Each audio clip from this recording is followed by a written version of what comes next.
Welcome, parishioners of Delgany, of Newcastle and Newtown Mount Kennedy and Calry, of Narramore, Timolin, Kinnay and Castledermot. Thank you for joining me this morning. This Sunday is the fifth Sunday in Lent, and the readings set for today are those of the raising of Lazarus in the Gospel, and in the Old Testament there is a reading from the book of the prophet Ezekiel. It seems to me that when things are good, we rather ignore the prophets. We like things to be upbeat, to be cheerful. And many of the prophets are fairly gloomy characters. We think of Jeremiah and of Ezekiel. And the reading this morning from Ezekiel chapter 37 is a particularly stark one. It is the story of the valley of the dry bones. Ezekiel gives an account of a vision. He goes out into a valley and he finds a valley of bones, of the skeletons of people. And it is a fairly grim vision. But you have to remember where Ezekiel was coming from. In the year 597 BC, the people of Israel were taken away and they were exiled in captivity in Babylon. And it must have seemed as if the whole world was coming to an end for them. Everything they knew, everything that they enjoyed was left behind, and they were dragged off into captivity and into an entirely different country. And Ezekiel, we believe, was a priest who was involved in that mass deportation, and he lived for some years in Babylon. It seems to me that it is echoes of our own experience. We haven't been deported anywhere, but we are in a state where things that we enjoyed happily even a couple of weeks ago seem like distant memories. We are in lockdown or in isolation, and we are looking around ourselves, wondering what is happening to us, wondering what the economy is doing. And for many of us, even though we are greatly inconvenienced, we may have lost money, we may have lost holidays, all sorts of things have gone wrong for us. It is as nothing by comparison with those from our parishes who are working in hospitals at the moment.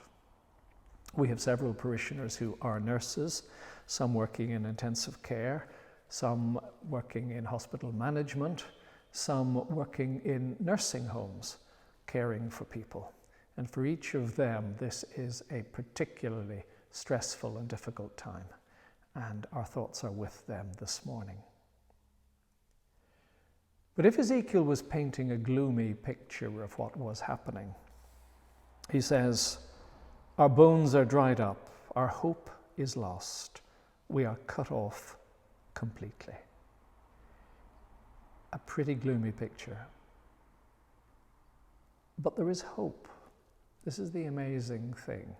In Ezekiel, there is hope. The very next line says, "Therefore prophesy and say to them, thus says the Lord God, I'm going to open your graves and bring you up from your graves, O my people, and I will bring you back to the land of Israel." Ezekiel was written 2,500 years ago. The events that are described are 2,500 years old. And even though it seemed that everything was destroyed, everything was ruined, Ezekiel gave his people a vision of hope, a vision of new life, a vision of bones being knitted back together again and having the flesh put back on them and life being breathed into what was dead.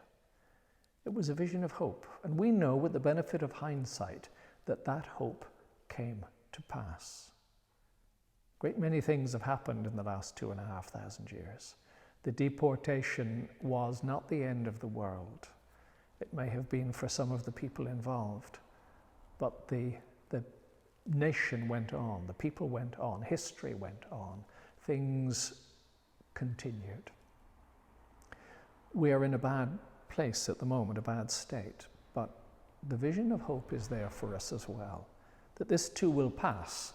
In the words of Julian of Norwich, all will be well, and all manner of things will be well. This too will pass, and we will come out at the other side. We will come out changed, and hopefully we will come out as a more thoughtful people. We might have a better realization of what is really important and really matters to us in life. A better appreciation perhaps of family and friends, and of normal everyday things that we took for granted for so long. And if we come out at the other end with a better appreciation of those things, we will have benefited and gained from what is, in every other way, a gloomy and miserable and frightening experience. So I leave you this morning with a message of hope. Hope from the prophet Ezekiel, hope that indeed is echoed in the New Testament reading when Jesus describes the raising of Lazarus. And again, that story, if you think about it, is giving life to something that was dead. New life, unexpectedly bursting forth from the tomb. Resurrection, new life, new hope, new beginnings.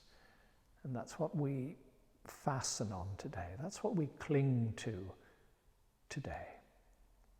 I wish you every blessing, every happiness. Stay safe, stay well. Amen.